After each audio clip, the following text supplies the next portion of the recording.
Act 1. A grief-soaked beginning. I see her when I'm not looking.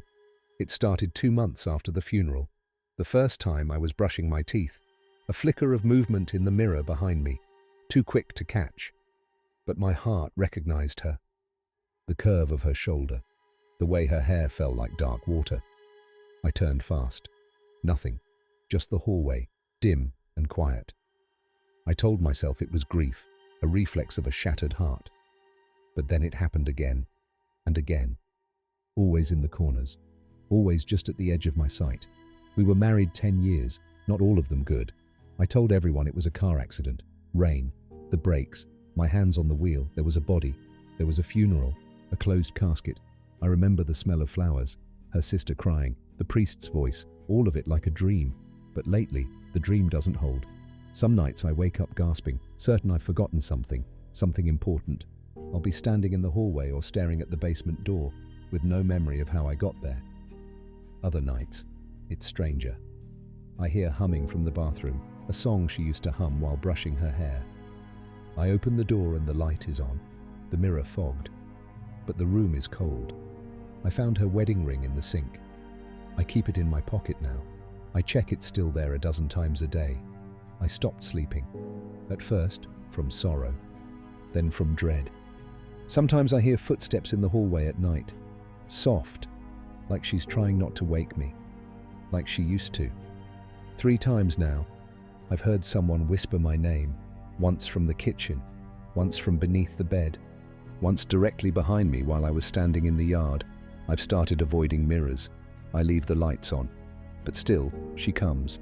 I see her standing just outside the kitchen door, or by the edge of the garden where the lavender is dying. The lavender. It used to be her favorite. She planted it the spring we moved in, said it kept nightmares away. Now it's blackened at the stems, brittle. Every morning I sweep up a few fallen sprigs by the back step, even though I stopped watering them weeks ago.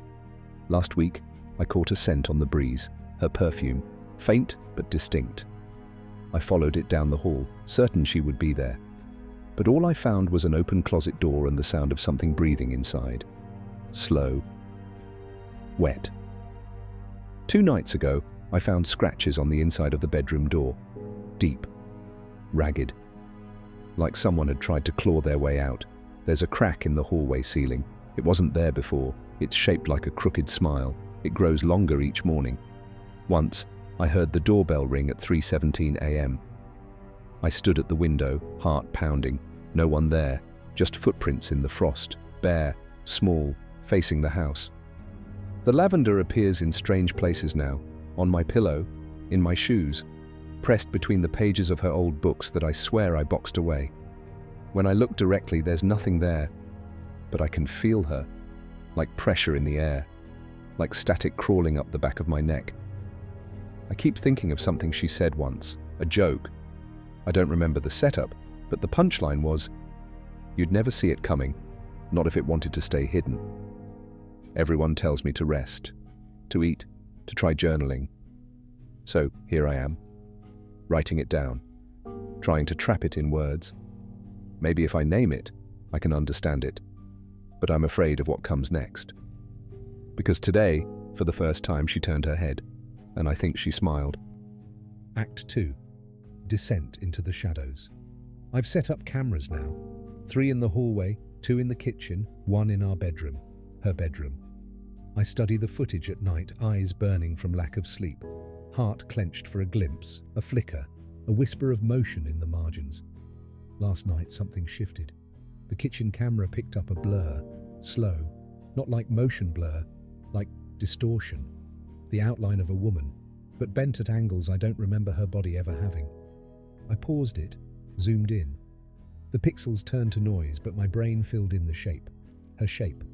Sometimes I'll find things misaligned in the videos, furniture moved by a few inches, frames on the walls turned upside down. Once I saw a kitchen chair slowly rotate on its own, and when it stopped, it was facing directly into the dark corner of the room. Once, while reviewing footage from 3:13 a.m., I saw myself standing motionless in the hallway for over 20 minutes, eyes wide, lips moving. There was no sound. The next morning, my shoes were soaked. I don't know where I went. I tried to show it to Daniel, my friend since college. He looked tired when I pulled him into the study. "You're grieving," he said gently. "You're not sleeping. You're seeing what you need to see." But he didn't see the still frame I printed and taped to the wall, her hand, pressed against the edge of the screen, reaching. The pressure in the air is growing. My ears ring now, even in silence. I keep turning around, thinking someone's behind me. Sometimes I find things moved, her scarf in the hallway, a teacup on the windowsill. Once I woke to find her side of the bed disturbed, still warm. I've started waking with bruises, thin fingertip-sized marks on my arms and neck.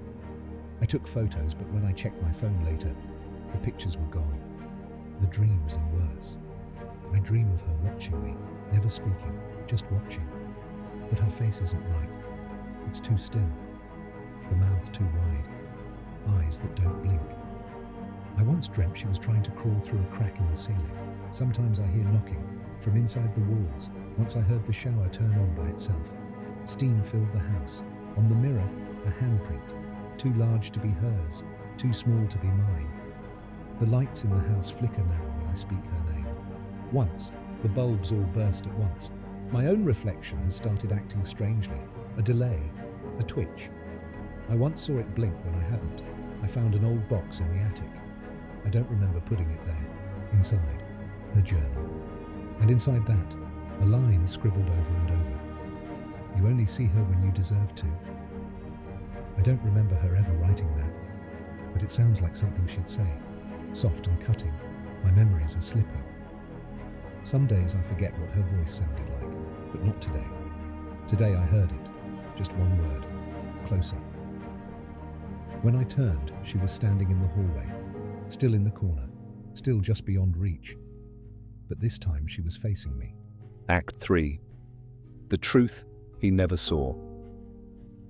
I don't leave the house anymore.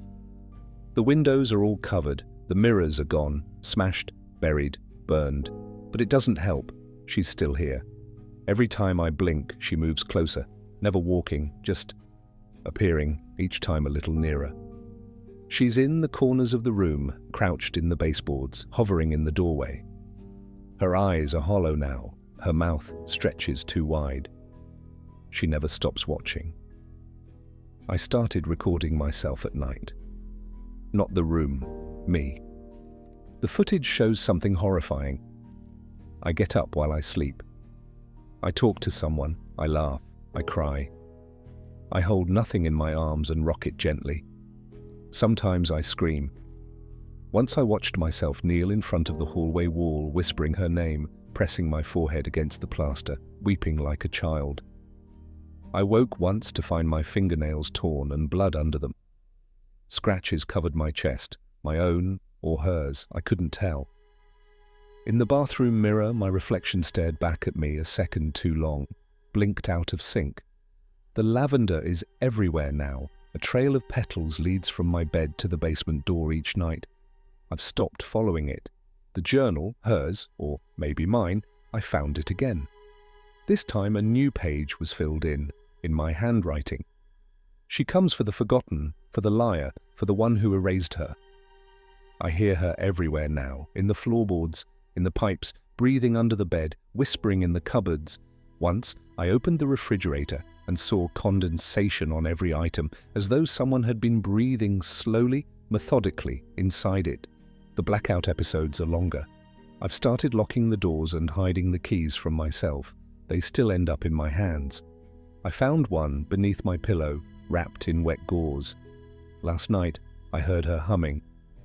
Not from the walls this time, but from inside my mouth. My lips moved. The tune was hers. The static is louder, constant now, like insects screaming just beneath my skull. My nose bleeds. My eyes water. My gums ache. I taste iron in everything. The lights have started to strobe in patterns. I think she's trying to communicate, or maybe warn me, or maybe remember me. My own voice no longer sounds like mine. I recorded myself whispering her name and played it back. The voice on the tape laughed. I found myself in the basement again. I didn't remember walking there, but I was holding a hammer. I found myself staring at a blank wall, and I said, aloud, as if remembering a childhood prayer. "It's behind here. Behind here." I broke open the wall. There was a room, small, windowless, and in the center, a chair with restraints and a small gold locket half buried in dust. I don't remember building it. I don't remember using it. But I remember her screams. I ran upstairs. I tried to pack a bag. I found all my shoes filled with black water, my toothbrush bitten in half, my reflection smiling when I wasn't. I found lavender pressed into my socks, tucked into the folds of every shirt. She's everywhere, inside everything. Now she's no longer in the corner. She's in front of me, all the time, in every blink, in every breath.